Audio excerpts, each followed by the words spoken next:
Hello, welcome to our line panelists this week. Welcome back to former State Senator Dee Dee Feldman and Diane Snyder, both. And it's great to see Attorney Ed Perea back with us as well. We're going to start with what's been the most pressing issue the last few weeks: wildfires burning across the state. We gave you some context and perspective on why this fire season started so early during the longest season, an Our Land wildfire special, which aired last week. Now, scientists have explained that increased drought is only making these fires worse.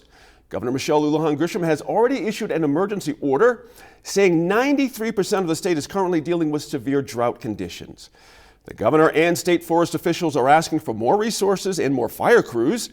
Ed, let me start with you. Is this the right move at the right time? Absolutely. All the additional resources that we can get to deal with these problems and unprecedented problems. We've always had wildfires for a whole variety of reasons in this state, but I think we are looking at unprecedented times. We have fires in the north, we have fires in the south, and it's creating a lot of damage to the structures out there.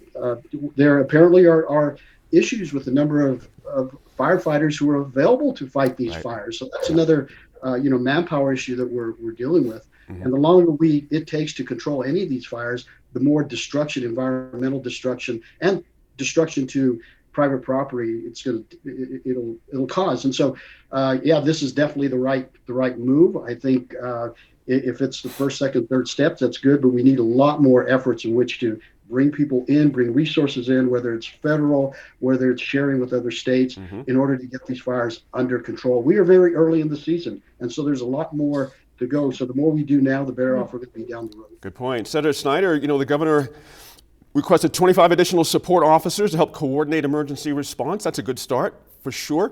Is there something else in your mind's eye or in your view the governor could be doing at this point?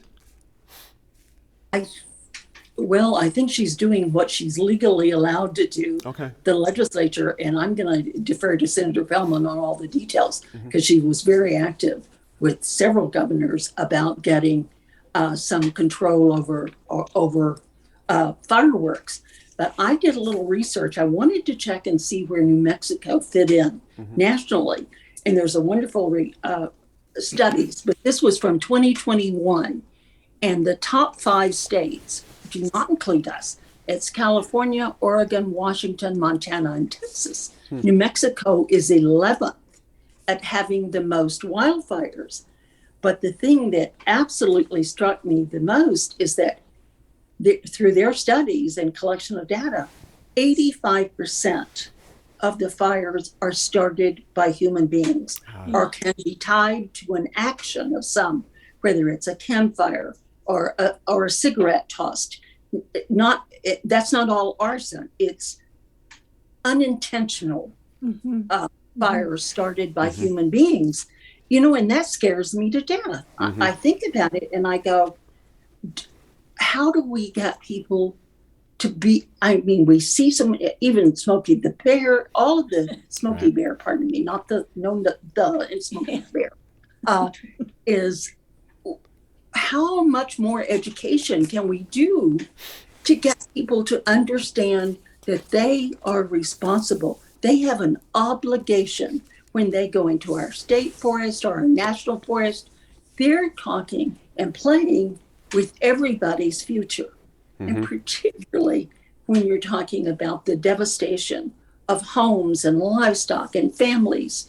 We've been very fortunate this year. We've only lost 2 dear, wonderful older people, but that's just lucky that we haven't lost more by all of the fires going on. So I guess the point I'm trying to make is, and I don't know how to do it, is we've got to get people to step up, do the education, and make them understand that 85% of our fires are related to a human being's actions. And I don't know how we do it, but we've got to focus on that in some way. Let me ask Senator Feldman about how we do it. Is it time for, or maybe we should have had it on the air already, a major awareness campaign? I realize April kind of took everybody a little bit off guard, and they can be forgiven for that. But should at this point, perhaps a big TV campaign around the state, newspapers, everything, would that be money well spent?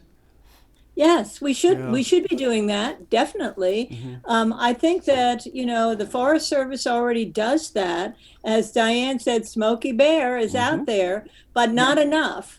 And the state forester has and keep in mind that there are bans on fireworks, cigarettes, campfires on Forest Service lands, and the state forester can also ban those activities on any non-municipal land and on state lands.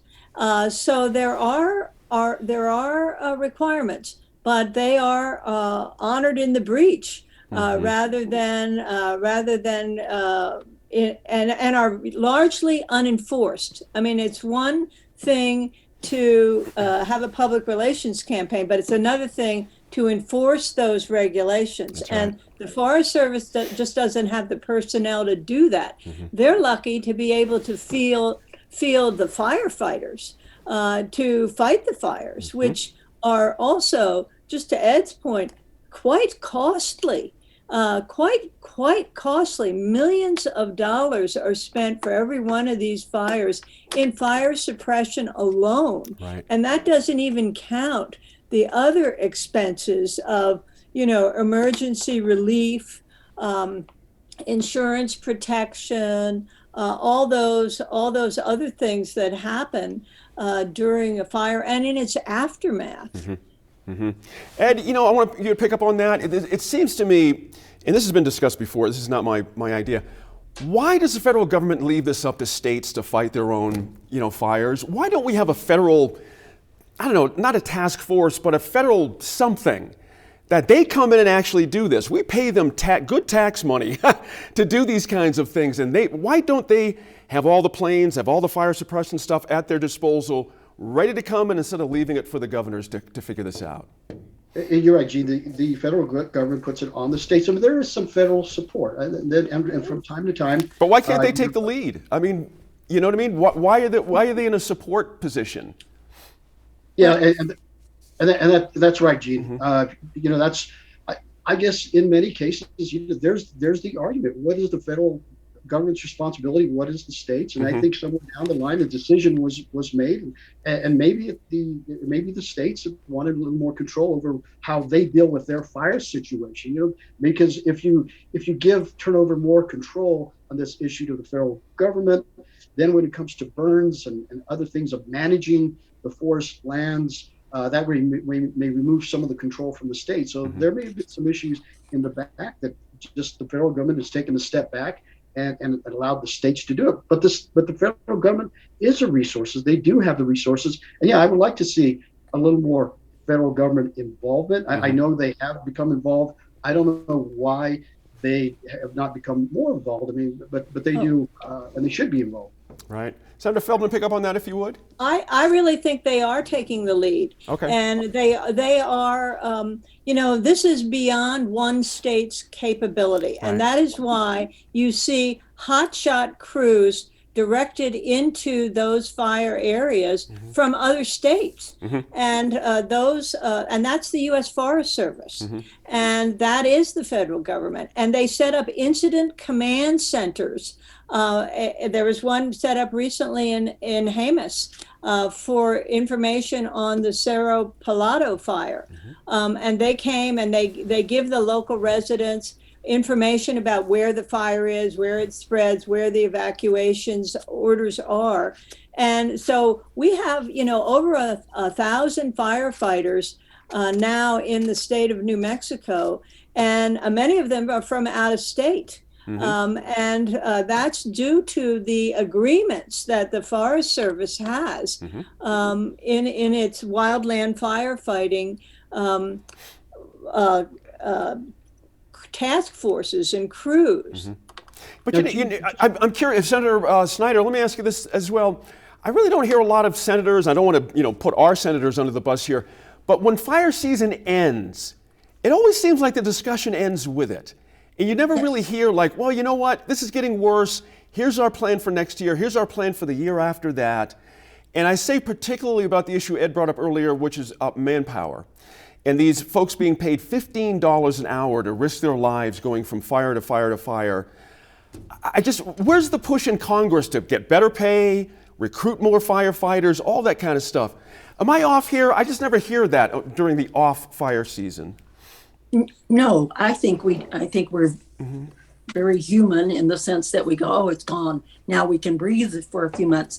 But that's not what's really happening. We're not, in my opinion, we're not preparing enough in advance. What the report I talked about earlier, the least fires, which is interesting to me, are Delaware, Rhode Island, New Hampshire, Vermont, and Connecticut. And they all have forest. They all have more water, obviously, and moisture than we do. Right. But somewhere in the middle, there must be some states we could learn some best practices from. What can New Mexico do? And I look at all this money that we have right now, and if there was ever going to be a time to invest in the staff, the equipment, and I know from when I was in the Senate how hard I fought to get additional equipment for our public safety people, is forest people come way below them. Right. And in the priorities. And I'm just going, you got a chance here, do something. This is the time to take that money and invest it in what we need to do to keep our people safe. Good points there. Jim, Go ahead, real quick. This is really a political issue, and there's this tug of war as to who takes the lead, the state or the federal government. Yep. The previous federal administrations has thrown it on. There was some criticism with how the fires were being dealt with in California. And the federal government's position at that time was, that's your problem, you deal with it. And they sort of put it on the states. So it's a political hot potato, pardon the pun, so to speak, when it comes to who ultimately takes control. But there is some shared responsibility. Maybe there needs to be a discussion about more of it and how to be more efficient with the Absolutely. resources. Hey, thank you all for that discussion. This is obviously a very complex issue without a lot of clear solutions. We're going to keep trying to make sense of it for you through the weeks and months to come. We'll check back in with our line panelists in about 10 minutes to talk about some of the recent political developments ahead of the June primary.